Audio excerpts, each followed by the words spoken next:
Hello, I'm Todd with Jerry's Garage. Today's subject are your front brakes. These are rotors. What happens when you apply your brakes is the pads come up against the rotor and they cinch up against it, making a lot of friction. And that friction is what stops your vehicle.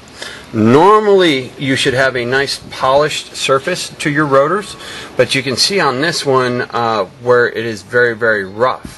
And that is because the friction material has worn off of the pads and now it has gone metal to metal. So if your vehicle starts going when you stop, you might want to see if your rotors are starting to get chewed up because there are no your brake pads are worn out. Good afternoon, I'm Todd with Jerry's Garage. The subject is rear drum brakes.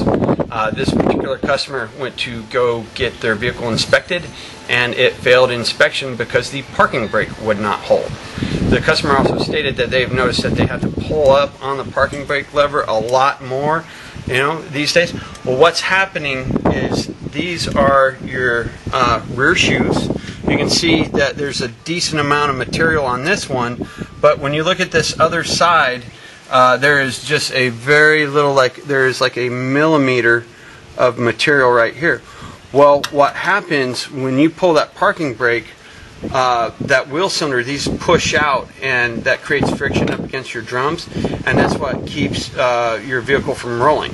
So with this material being so thin, it's not expanding all the way out and your parking brake won't hold.